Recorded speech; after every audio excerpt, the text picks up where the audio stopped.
સુરત શહેર કોંગ્રેસમાં વર્ષો જૂના કાર્યકરોએ પાર્ટી પ્રમુખ વિપુલ ઉધનાવાડાના નેતૃત્વ સામે નારાજગી વ્યક્ત કરતા પાર્ટી છોડી દીધી છે। કાર્યકરોએ કોંગ્રેસના હોદ્દેદારો સહિત 30 લોકોએ આ પાર્ટીની ખેસ ધારણ કર્યો છે। મળતી માહિતી મુજબ શહેર કોંગ્રેસ પ્રમુખ વિપુલ ઉધનાવાડાના નેતૃત્વ સામે લાંબા સમયથી કાર્યકરોમાં નારાજગી સળગી રહી હતી। તાજેતરમાં યોજાયેલી વિશાળ રેલીમાં પ્રમુખની ગેરહાજરીએ આંતરિક વિવાદને વધુ વેગ આપ્યો હતો। આ ગેરહાજરીને કારણે સંગઠનમાં મતભેદો ખુલ્લેઆમ સામે આવ્યા હોવાનું કાર્યકરોનું કહેવું છે।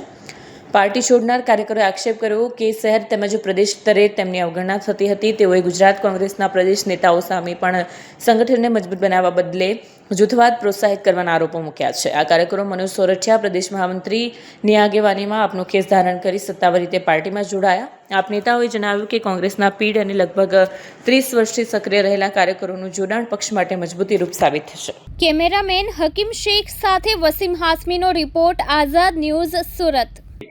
34 વર્ષ એટલે સુરતમાં લગભગ 1991 ના એન્ડમાં સુરત આવેલો। ફાધર સરકારી નોકરીમાં હતા એટલે સતત બદલાતા રહ્યા શહેરો, પણ છેલ્લા વતનમાં આવીને જ સેટલ થયા। મારું વતન પણ સુરત જ છે। ત્યારથી અત્યાર સુધીની મારી આખી રાજનીતિક કેરિયર કોંગ્રેસમાં ખૂબ સરસ રીતે કામ કર્યું, ખૂબ મહેનત કરી, અને કોલેજ સમયથી જ્યારથી શરૂ કર્યું ત્યારથી ગઈકાલ સુધી, પરમ દિવસ સુધી કોંગ્રેસને મજબૂત કરવા માટે બને એટલા પ્રયત્ન કર્યા, મજબૂતી લાવવા માટે ખૂબ મહેનત કરી, પણ એ મહેનત કેમ ફળી નહીં? આજે સવાલ એ આવે કે ત્યાં આટલા બધા વર્ષોથી અમે શું કર્યું હોય?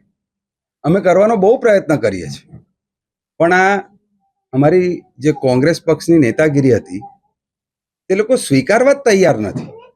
મહેનતુ માણસ હોય એટલે એને કોરાણે મૂકી દેવાનો, કોઈ ગ્રુપનો હોય એટલે બાજુ પર મૂકી દેવાનો, કોઈને ઠેકાણે પાડી દેવાનો, કોઈની ટિકિટ કાપી નાખવાની, કોઈને હોદ્દા પર નહીં આવવા દેવાનું। સતત આ જ કામગીરીમાં બધા રચેલા પછેલા। આમાંથી અમે કોંગ્રેસ રમતા રમતા ક્યારે હું 54 વર્ષનો થઈ ગયો મને ખબર જ ના પડી। ખૂબ મજૂરી કરી, ખૂબ મહેનત કરી।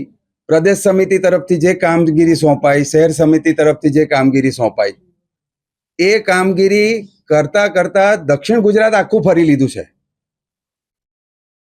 કોઈ ગામ બાકી નથી કે જ્યાં જઈને અમે કામગીરી નથી કરી, પણ અલ્ટિમેટ એ ભાવના જ કેળવવામાં અમે નિષ્ફળ નીવડેલા। ત્યાં અમારી નેતાગીરી એમાં કોઈ સપોર્ટિવ રોલ આપી જ નહીં શકી।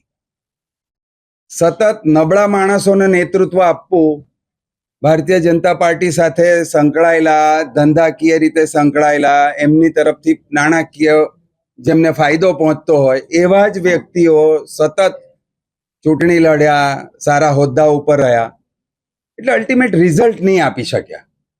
અને ક્યાં સુધી આવું ચાલે? પછી આ છેલ્લા જ્યારે પ્રમુખનું સંગઠન સૃજનનું આવ્યું, અમને એમ હતું કે રાહુલ ગાંધી એ કોઈક નવી સિસ્ટમ ઊભી કરી કે ભાઈ નીચેથી રજૂઆત થશે તે માણસ પ્રમુખ બનાવશું। સુરત શહેરની અંદર 70% વ્યક્તિઓએ કોઈક એક વ્યક્તિની ભલામણ કરી કે ભાઈ આ માણસ હશે તો બધા સારી રીતે ભેગા થઈને કામ કરશે, બધા જૂથના લોકો પણ ભેગા થઈને કામ કરશે અને સારું પરિણામ મળશે। જેની 10% રજૂઆત હતી તે માણસ પ્રમુખ બની ગયો। એટલે રાહુલ ગાંધીની સિસ્ટમને પણ ખાઈ ગયા છે ગુજરાત પ્રદેશના આગેવાનો। અલ્ટિમેટ કંઈ કરવું જ નથી, અને કંઈ ન જ કરવું હોય ત્યાં અમે રહીને અમારો બી કોઈ ફાયદો નથી। અમારે તો સતત કામ કરવું છે, અમને કામ મળવું જોઈએ। હું કાયમ ઘણી વખત બધાને કહું છું, આગેવાનોને કહું છું, કાર્યકરોને કહું છું, લોકોને કહું છું કે અમે સ્કિલ્ડ વર્કર છીએ, અમને કામ નહીં મળે તે નહીં ચાલે, સતત કામ જોઈએ અમને લોકોને। અને એમાં ને એમાં અમે પરિવાર તરફ પણ ધ્યાન નથી આપ્યું કે 34 વર્ષ સુધી અમે લોકો પાર્ટી માટે એટલા ખંતથી મહેનત કરી છે। આજે કોઈ માણસ એવું ના કહી શકે આ ગદ્દાર છે, પાર્ટી છોડીને જાય છે।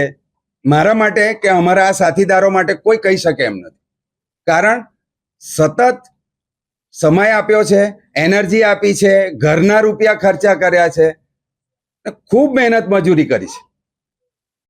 આજે અમને લોકોને એવું થયું કે છેલ્લા 8 મહિનાથી આ પ્રમુખ અમારા જે સુરતના મુકાયા ત્યારથી અત્યાર સુધી કોઈ મેસેજ નહીં, કોઈ જાતના ફોન કોલ્સ નહીં, બધાને ભેગા કરવા.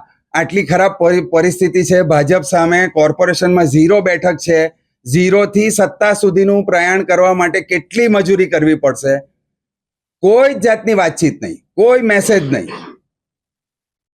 છતાં પણ છેલ્લા જ્યારે પ્રદેશ પ્રમુખ આવ્યા, મારું રાજીનામું મેં આપ્યું, એમને છતાં પણ મેં પ્રયત્ન કર્યા છે રાજીનામા આપ્યા પછી પણ, કે તમે કાર્યકરોની વ્યથા, આગેવાનોની વ્યથા સાંભળો, બધાને ભેગા કરો, બધા ભેગા થઈને લડશું તો કંઈ પરિણામ આવશે. કોઈ ફેરફાર નહીં. છેલ્લા પછી અમે ડિસિઝન લીધું બધાએ ભેગા થઈને કે આપણી એનર્જી અહીંયા વેસ્ટ થાય છે, એના કરતાં આમ આદમી પાર્ટી ખૂબ સારી રીતે પ્રજાનો અવાજ ઉઠાવે છે, રસ્તા ઉપર ઉતરીને પ્રજાના તમામ પ્રકારના પ્રશ્નો બાબતે ધારદાર, એકદમ જોરદાર કાર્યક્રમો કરીને રજૂઆત કરે છે. તો આપણે પણ એમાં જોડાઈને એને વધારે બળ આપવું જોઈએ. એમની ગઈ વખતે 27 સીટ ઉપર ટેલી અટકી હતી, આ વખતે 80 સુધી કેવી રીતે લઈ જવાય તેના માટેના અમારા પ્રયત્ન રહેશે, અને એ કરીને બતાવીશું અમે લોકો કે અમારી તાકાત શું છે. ત્યાં નહીં વપરાઈ હતી, અહીંયા એ તાકાત વાપરીને બતાવી.